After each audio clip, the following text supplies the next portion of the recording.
This video will walk you through the different ways that you can search for information in the People of Medieval Scotland database.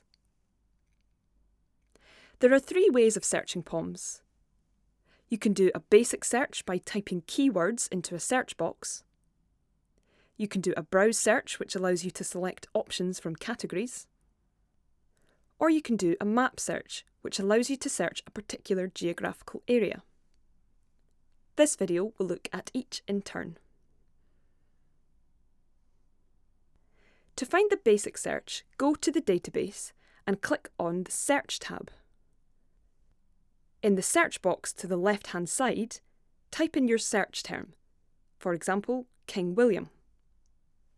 You can adjust the date using the slider bar if you wish. Then click Go and you will see a list of matching records. You can then click on the person whose record you want to view. The ribbon next to a name means that a seal matrix exists for that person. Any whole or partial words can be searched in the basic search. For instance, typing in Earl of Angus will produce a list of results where these words are found together, such as with Adam, Earl of Angus, or where they appear individually, like with Angus, clerk of Earl Henry. Words can also be entered only partially.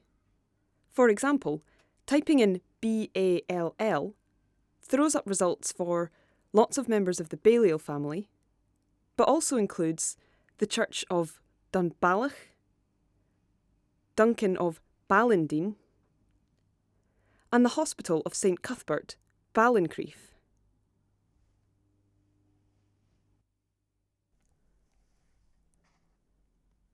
Before you do any basic search, you need to choose one of these four options.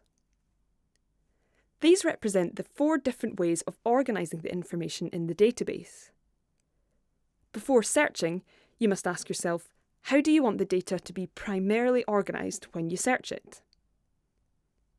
For example, if you do a basic search for William under People and Institutions, you're given all people and institutions in the database with the name William in their headline. If you search for William by place, you'll be given all places with the name William in them. If you search by source, you'll be given all the sources whose reference or summary in the database refers to a William. And if you search by factoid, the results will show you all of the factoids in the database which contain a William, such as a command to a William or a statement of relationship with William. It should be noted that people in the database are found by a standardised headline form of their name, and, where relevant, their most prominent title. For instance, Jocelyn was Bishop of Glasgow from 1175 until his death in 1199. He is therefore found in a headline form as Jocelyn, Bishop of Glasgow, died 1199. However, before becoming bishop, Jocelyn was Abbot of Melrose. Yet a basic search for Jocelyn, Abbot of Melrose will yield no results, because Jocelyn's headline form describes him as Bishop of Glasgow, not Abbot of Melrose. The second way of searching is to use the Browse tab. Whereas the basic search works well for specific queries, the Browse search works better for more advanced queries and to refine a search. To find this, click on the Browse tab in the menu. Here you will find all of the information in the database organised into different categories. There are 5 main headings, each with various subheadings underneath them.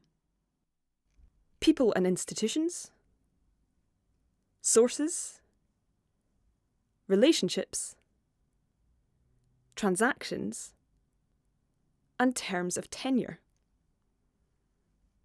As well as scrolling down the page, you can jump to a heading by navigating through the drop-down box on the right.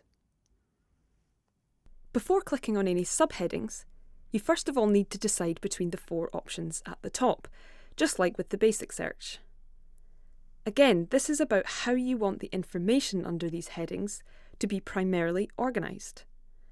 By people and institutions, by sources, by place, or by factoid. For example, looking at the forenames, if the data is organised by people and institutions, then this shows the number of people or institutions in the database that have that name. If you're organising by place, it shows the number of places which are associated with a person who bears that name. If you're organising by source, it shows the number of different sources which contain a factoid mentioning that name. And if you're organising by factoid, it shows the number of individual factoids in the database that refer to that name. Note that searching by factoid is different from searching by source because a single source can have multiple factoids. So browsing by sources is a way to group all of the factoids into their documents and only show the total number of documents. Browsing by factoids reveals the number of all individual statements, regardless of what source they're from.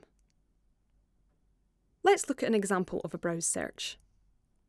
We'll select Sources, and under the Sources heading, expand the Grantor category to see all of the different types of people who acted as a grantor in the corpus. If we click on Burgesses, for example, we see all of the sources with a Burgess as a grantor. There are 106 matching results. Using this blue tab on the left, we can then refine this search further.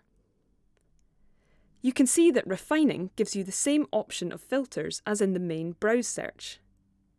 Keep in mind that the only available options here are those which are relevant to the previous search terms, in this case, sources with a Burgess as a grantor. This filter, for example, shows the different types of document that match our search terms.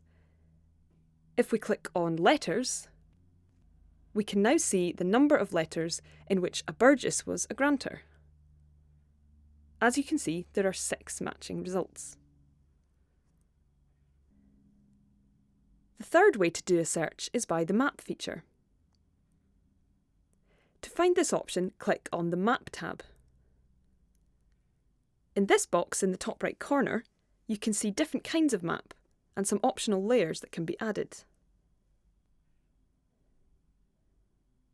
There are 2 ways of searching using the map. First is by selecting one of the regions from this list. These are the pre-1975 counties of Scotland. Once you click on one, for example Angus, you will see icons in that region which represent people, documents and transactions relating to specific places. For example, this icon at Glenesk represents a knight who is identified as John of Glenesk. This icon at Barry shows that 2 charters were dated at this place. The second way to search using the map is to click on this icon, which allows you to draw your own box freehand anywhere on the map and see what people, documents and transactions relate to that area.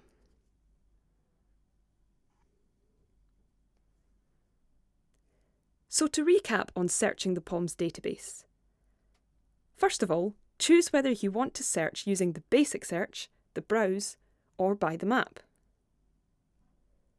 If you're using the basic or browse search, you first need to decide whether you want the information to be primarily organised by people and institutions, by sources, by place, or by factoid. If you're using the browse search, you have the option of further refining your search. Once you have your results, you can then view the records. To learn more about viewing records, see the video on how to view results in PoMS. For more videos, or to download a database tutorial, go to the Help tab.